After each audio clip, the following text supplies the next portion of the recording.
YouTube, chicks. Get ready. You know what to do, chicks. Look at Chick Smooth. Hey, Chick Smooth, appreciate all the coverage that you've been doing. I've been watching your shit for a while. I just subscribed to your shit too, bro. No, Thugger, wait, bro. We said go start your own podcast, not go do a podcast. Listen, man, for anybody that thought Young Thug was done talking, well, he's not. After getting exposed by these leak calls every single day this week, Young Thugger said enough is enough. Let me go do a podcast and explain my side to everybody. He called up his homie Big Bank and said, yo, bruh, let's go sit down.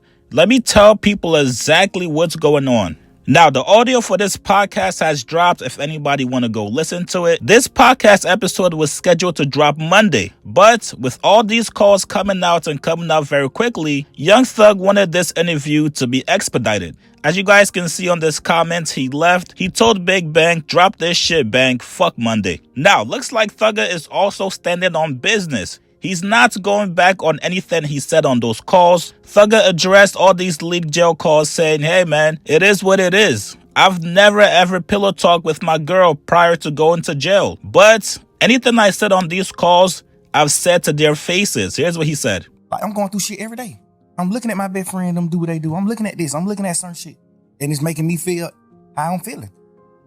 Like, I ain't never been a nigga to pillow talk. I ain't never been a nigga to talk about nobody else in my life on the phone with nobody else. I never been that type of nigga. These last few days, I've been sitting around like, what the fuck was I thinking? Like, what I was doing? I appreciate you saying that. I think I was just so fucked up and I just felt like it was just over. Like, I'm just sitting in jail 24 hours on 23 and 1. I'm in a cell 23 hours. Like, at this point, I'm just like, man, I don't give a fuck. Life, it ain't what I'm thinking it is. Like, I'm just talking. At this point, I'm just talking. At this point, I'm just holding conversations with my girl. But the crazy part is, all these conversations that I had on the phone, I also had with the same niggas who I was talking about on the phones. So that's why it don't seem weird between us, me and them. Because I done held these same conversations with Wham. I done held these same conversations with Savage. How I feel about him, how I feel about Wham, how I feel about this, how I feel about every situation. We talk like men, we brothers, we talk. They tell me how they feel about certain things. So we all aligned. We won, we what we is. But you got to understand, like, my standpoint. I'm locked up. Nigga, I'm on the phone talking to my girl every day. This is the only person I'm talking to on the phone. This is the only person that I can talk to. Like, I can't even talk to my family because they just like, how they is, it ain't good for my case. They can be on the phone, they don't understand certain things. So if I be on the phone with them, they might say the wrong thing on the phone.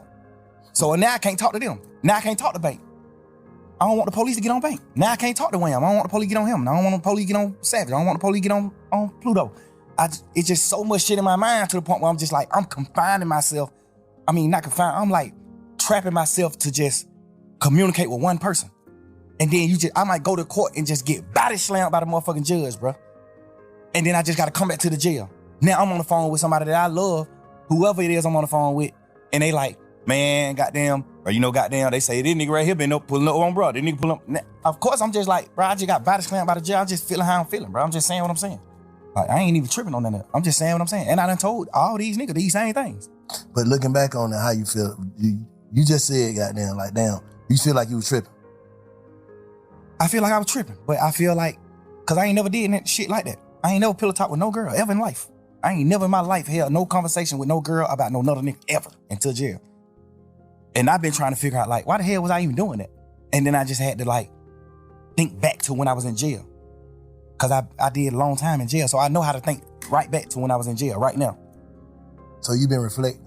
Hell yeah, and that's another thing I don't even want to do. That's why I don't even respect the phone call shit coming out, because all it do is make me think about when I was in jail, going through fighting for my life.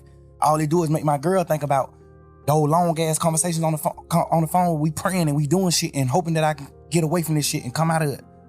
Like, that's the weird part about this shit that's happening. Like, this shit, all this, y'all, this shit just like a fun moment in the memes on the internet and trying to just like tarnish my existence and just my real nigga shit, my real nigga life to like, just to have fun with it.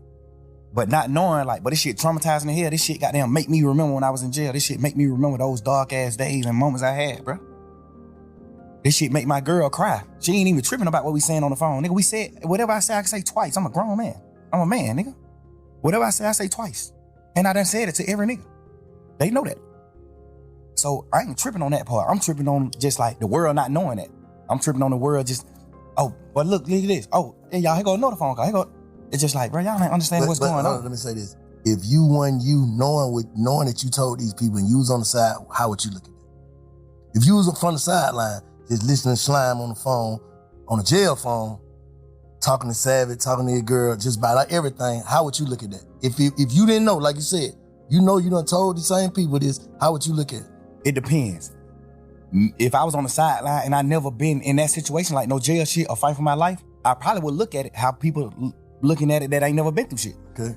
They probably looking at it like, man, you some bullshit. Why the hell you talking about? But if I was a nigga that had experienced certain shit, I would look at it another way. Mm-hmm. But, and me personally, I'm a smart man. I know how to think. So if I see somebody else going through this, I'm the type of person to be like, man, I want to know what he think. Like, I want to hear what he was feeling. Like, why you do this? Why you said this shit on these phone calls? Why you was saying this shit on these phone calls? Because everything on the phone call came from questions being asked. Or they just putting out your part. Who you think putting that shit up? I don't know.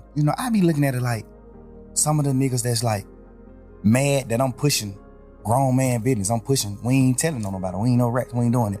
It might be people that's like, it